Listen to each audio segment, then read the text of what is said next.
देखिए, जहाँ तक टिकट की बात है, हमारे नेता माननीय मुख्यमंत्री श्री नीतीश कुमार जी हैं, एनडीए गठबंधन है, वह जो दायित्व हम लोग को शुरू से ही हमारे परिवार को जो दायित्व दिया है उसका निर्वहन किए हैं। आगे दायित्व मिलेगा तो उसका निर्वहन किया जाएगा।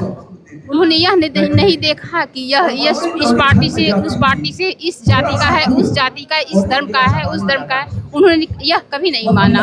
उन्होंने एक परिवार की भांति, एक जो माली होता है ना, माली सभी पौधों को समान रूप से जल देता है, उनका भरण पोषण करता है, वैसे ही माता जी इस परिवार हमारा कैसे आगे बढ़े, सभी प्रेम से कैसे रहे, इसके लिए कार्य करती थी। और उन्हीं के बताए पद चिन्हों पर हमने भी कोशिश की थी कि सभी को साथ लेकर चले और उनका आशीर्वाद हम, क्योंकि अगर हम कुछ करने लगे तो लोग कहेंगे कि उनकी पुत्रवधू थी इसलिए उनके नाम को ज़्यादा आगे कर रही हैं। ये सभी जनप्रतिनिधियों को चाहिए।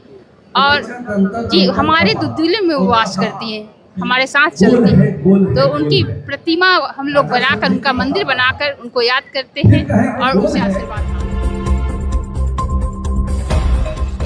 और खास करके जो भी यहाँ की जो पूर्व सांसद रह चुकी हैं कविता सिंह जी, हम उनसे ही बात करने की कोशिश करेंगे। मैडम, अभी जिस तरीके से कार्यक्रम हो रहा है, इस कार्यक्रम को लेकर थोड़ा बताएं।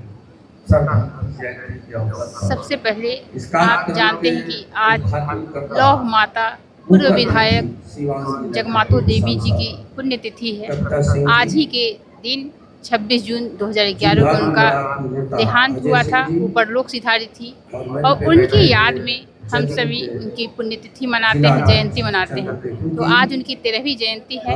आज हम सभी उनके अनुयायी, उनके चाहने वाले, उनके पूरा परिवार, क्योंकि पूरे सिवान के लोगों को परिवार की भांति माता जो होती है ना, सभी बच्चों पर समान स्नेह बना रखती है, वैसे ही माता जी सभी पर स्नेह रखती थी। आज उनकी पुण्यतिथि पर उनको याद कर रहे हैं, उनको नमन कर रहे हैं। ऐसा मैम, चूँकि आप पूर्व सांसद भी रह चुकी हैं, सांसद भी रह चुकी हैं, पूर्व हैं आप, ये भी विधायक रह चुकी हैं, तो इनके नाम से कुछ ऐसा स्मृति भवन बनाया जाए या ऐसा कॉलेज बनाया जाए, कभी आपने सोचा है इसको लेकर?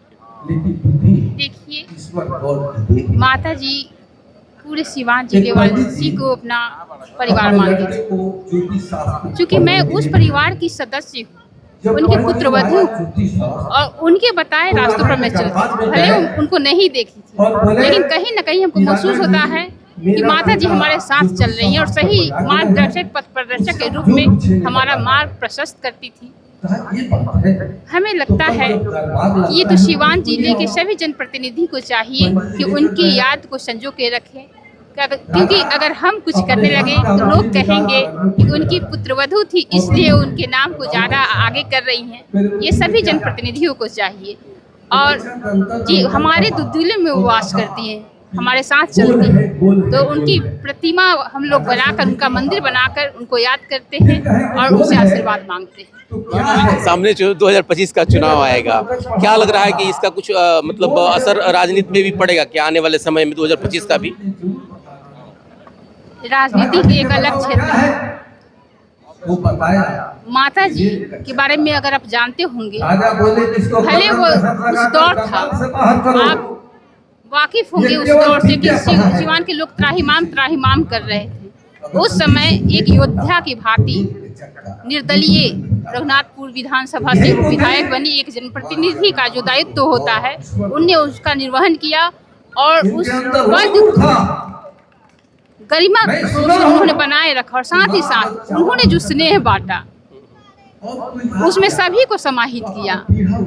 उन्होंने यह नहीं देखा कि यह इस पार्टी से उस पार्टी से, इस जाति का है उस जाति का, इस धर्म का है उस धर्म का है, उन्होंने यह कभी नहीं माना। उन्होंने एक परिवार की भांति, एक जो माली होता है ना, माली सभी पौधों को समान रूप से जल देता है, उनका भरण पोषण करता है, वैसे ही माता जी इस परिवार हमारा कैसे आगे बढ़े, सभी प्रेम से कैसे रहे, इसके लिए कार्य करती थी। और उन्हीं के बताए पद चिन्हों पर हमने भी कोशिश की थी कि सभी को साथ लेकर चले और उनका आशीर्वाद हम पे बना रहा कि हम लोग पथ प्रदर्शक बने, पद भ्रंशक नहीं बने। क्या मैम 2025 में अजय सिंह जी, जो कि आपके पति भी हैं और जेडीयू के नेता भी हैं, क्या लग रहा है कि टिकट के वो दावेदार कहीं से माने जा रहे हैं क्या?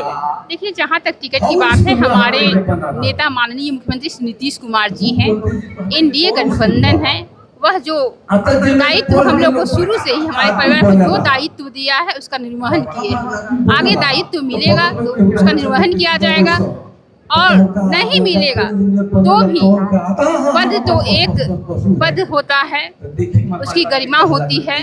और बिना पद रहते हुए भी सिवान जिले वासियों के हित के लिए हम लोग कार्य करते रहेंगे, करवाते रहेंगे। बिल्कुल, तो ये कविता सिंह जी थी जो कि पूर्व सांसद हैं, और जिस बेबाकी से और जिस तरीके से, जिस शालीनता से इन्होंने इसका जवाब दिया है। हालांकि बहुत देखा जाए तो बहुत इनका कार्यकाल रहा, इसके कार्यकाल में बहुत सारे ऐसे काम हुए भी, नहीं भी हुए, बहुत सारे बात भी है अभी, लेकिन जिस तरह से इन्होंने इसका जवाब दिया, आने वाले 2025 में क्या कुछ होगा, फिलहाल आप आगे की नजरों खबर के लिए बनाए रखिए।